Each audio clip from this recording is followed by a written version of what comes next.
বহুত কিজনৰ ওচৰত গৈছিলোঁ কিন্তু একো সহায় নাপালোঁ। মই মুখ্যমন্ত্ৰী ডাঙৰীয়াকো লগ কৰিবলৈ কৈছিলোঁ, একো সহায় নাপালোঁ তেওঁলোকৰ পৰা। এতিয়া মানে উপায় ট্ৰান্সপ্লেণ্ট কৰিবই লাগিব, কিডনি ট্ৰান্সপ্লেণ্ট কৰিবই লাগিব, তাৰ বাহিৰে উপায় নাই। চৰকাৰৰ পৰা বা ৰাজ্যৰ পৰা কিবা সাহায্য যদি পাওঁ। নগাঁও জিলাৰ ৰহধলা গাঁৱৰ এজন ৩৬ বছৰীয়া যুৱকৰ ইতিমধ্যে 2টা কিডনি ফেইল হৈ গৈছে আৰু এতিয়া তেওঁক লাগে কেৱল আপোনালোকৰ সঁহাৰি লাগে সেই ৩৬ বছৰীয়া যুৱকজনক।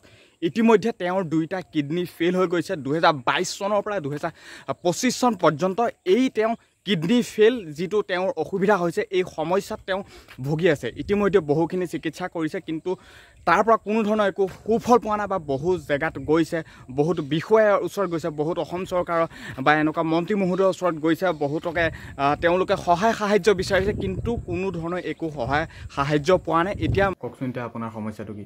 নমস্কাৰ, হয়, মই মুনীন বৰদলৈ। অলপ আগত মোৰ মানুহগৰাকীয়ে আপোনাৰ আগত বক্তব্য দিছে চাগে। হয় হয়। মোৰ মেইন সমস্যা হ'ল মোৰ 2টা কিডনি বিকল হৈছে।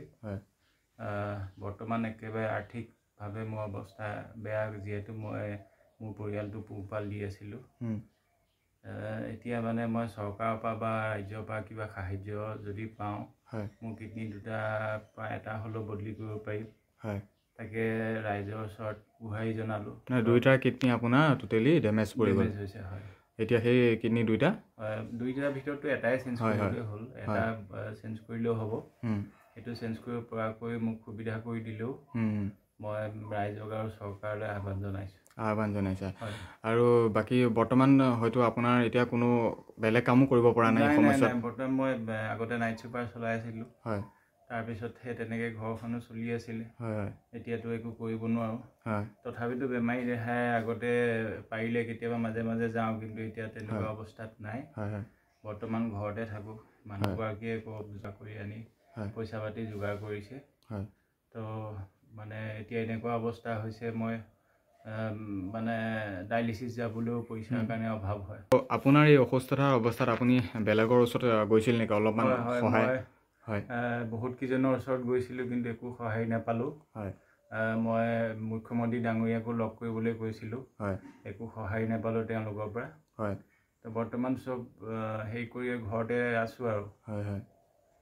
এতিয়া ৰাইজৰ যদি অলপ সহায় পাওঁ বা চৰকাৰৰ ফালৰ পৰা যদি কিবা পাওঁ, নিউজ চেনেল কোনোবাও যদি আগবাঢ়ি আহি মোক অলপ সহায় কৰে, মোৰ পৰিয়ালটো মই আকৌ পোহপাল দিবলৈ মই সক্ষম হ'ম বুলি ভাবিছোঁ।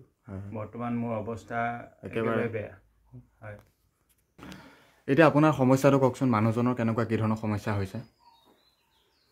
মোৰ মানুহজনৰ আপোনাৰ কিডনি ফেইলিয়াৰ হৈ আছে, CKD 5 বুলি যিটো কয়। তেখেতৰ আপোনাৰ ধৰা পৰিছিলে 2022ত, GMCত নিছিলোঁ। তাৰমানে তেখেতৰ বহুত বেয়া কণ্ডিশ্যন হৈ আছিলে, অকল বমি হৈ থাকে, খাব কৰিব নোৱাৰে, পানী খালে পানী কণো ওলাই যায়। সেইটো কাৰণে আমি ভাবিলোঁ মানে গুৱাহাটীলৈ এবাৰ চেকআপত নিওঁতে আপোনাৰ চব টেষ্ট কৰিলে, ক্ৰিটিনাইন লেভেলটো আপোনাৰ 19 পালেগৈ, যিটো নৰ্মেল ৰেঞ্জ হয় আপোনাৰ 0.1। বহুত বেছি পালে। বাকী আপোনাৰ ছ'ডিয়াম, ইউৰিক এচিড, ইউৰিয়া এইবিলাক চব বাঢ়ি আছিলে মানে।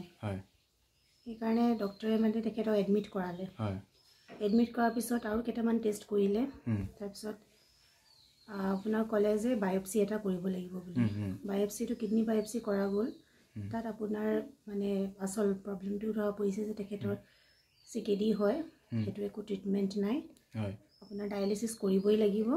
ডায়েলিচিছ কৰিলে মানে মানুহজন অকণমান এইটো এটা থেৰাপি টাইপৰে হয়, এইটো ট্ৰিটমেণ্ট নহয়। আৰু ট্ৰান্সপ্লেণ্টটোৱে মানে একমাত্ৰ এটা উপায়। এতিয়া মানে উপায় ট্ৰান্সপ্লেণ্ট কৰিবই লাগিব, কিডনি ট্ৰান্সপ্লেণ্ট কৰিবই লাগিব, তাৰ বাহিৰে উপায় নাই। তাৰপৰা সেই আৰম্ভ হৈছিল 2022ৰ পৰা, এতিয়া 2025। বেলেগৰ পৰা সহায় সহযোগিতা কিবা বিচাৰিছিল নেকি এই প্ৰব্লেমটোৰ ক্ষেত্ৰত? সহায় বিচাৰিছোঁ কিন্তু আজিলৈকে একো তেনেকুৱা সহায় মই পোৱা নাই। একো সহায় সহযোগিতা পোৱা নাই? চৰকাৰৰ পৰা একো পোৱা নাই? একোৱে পোৱা নাই। আৰু বাকী এই যিহেতু ইমান এটা ডাঙৰ সমস্যা হৈছে, এই সমস্যাটো সমাধান কৰিবলৈ যথেষ্টখিনি পইচাৰ বা অৰ্থৰ প্ৰয়োজন হ'ব। ক'ৰ পৰা যোগাৰ কৰিছে? ইমানখিনিতো এতিয়ালৈকে কৰিলে। আমাৰ ঘৰ দুখন, মোৰ ঘৰ হওক, মা ঘৰ, আকৌ আপোনাৰ শহুৰ দেউতাই দিছে, আপোনাৰ তেখেতৰ দাদা এজন আছে, তেখেতে সহায় কৰে। কৰিলেও এতিয়া 2022 পৰা 2025 লৈকে এইটো বেমাৰ যিহেতু আপোনাৰ অকল পইচাৰ ওপৰতে মই তেখেতক জীয়াই ৰাখিছোঁ। সপ্তাহত 3টাকে ডায়ালিচিছ কৰিব লাগে। এটা ডায়ালিচিছত আপোনাৰ কমেও 4,000কে যায়।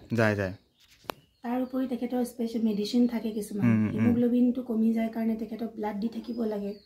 তাৰ কাৰণে স্পেচিয়েল ইনজেকশ্যন আছে, সেইটো আপোনাৰ আনিব লাগে। আপোনাৰ দিল্লীৰ পৰা আনিব লাগে, সেইখিনি এক্সট্ৰা আছে। আকৌ আপোনাৰ আমি ডাইৰেক্ট যিহেতু অহা যোৱা কৰোঁতে আপোনাৰ 1500 টকা 1000 তেলেই লাগে। যথেষ্ট এতিয়া পইচাৰ অকল পইচাৰ ওপৰতে মানে পইচাৰ ওপৰত ডিপেণ্ড কৰিব।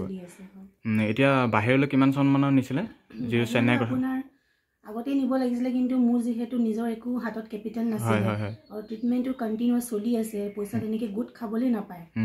মই যিহেতু তেনেকুৱা একো গভৰ্ণমেণ্ট চাকৰি নকৰোঁ, মানুহজনৰো চাকৰি বাকৰি নাই, গাড়ী চলাই উপাৰ্জন কৰি আছিলে। তেখেতে যেতিয়াৰ পৰা নোৱাৰা হ'ল একো কৰিব নোৱাৰি, সেইকাৰণে এতিয়া 2022 পৰা 25তে আপোনাৰ 2024 আপোনাৰ আগষ্ট মাহত নিছোঁ। তাকো মানে বহুত ধাৰ ঋণ কৰি পেলাই এবাৰ দেখাই আহোঁ কিবা উপায় পাওঁ নেকি বুলি পেলাই বা কনফাৰ্ম হওঁ বুলি পেলাই আপোনাৰ চেন্নাই ভেলুৰলৈ গৈছিলোঁ। তাত আপোনাৰ গোটেইখিনি টেষ্ট আকৌ কৰিলে, কিন্তু এতিয়া আপোনাৰ এনেকুৱা তেখেতে কৈছে যে আপোনাৰ এবছৰ আগত অহা হ'লেও হয়তো আমি কিবা এটা উপায় দিব পাৰিলোঁ হয়। এতিয়া তেখেতৰ কিডনী চাইজটো সৰু হৈ গ'ল, এতিয়া একো উপায় নাই। মানে দুইটা কিডনী দুইটা চাইজ সৰু হৈ গ'ল, বহুতকেইটা কমপ্লিকেশ্যন আহি গ'ল। এতিয়া তেখেতলোকেতো সেইটোৱে পৰামৰ্শ দিছে, আপুনি উভতি যাব নালাগে অসমলৈ, আপুনি ইয়াতে থাকি পেলাই ট্ৰান্সপ্লেণ্টটো কৰিবলৈ। তাত কৰিছিল নেকি কিবা ট্ৰান্সপ্লেণ্টৰ নামত কিমান মান পইচা খৰচ হ'ব? আপোনাৰ যদি ডোনাৰটো ঘৰৰে থাকে তেতিয়া আপোনাৰ 20 লাখ। 20 লাখ হয়।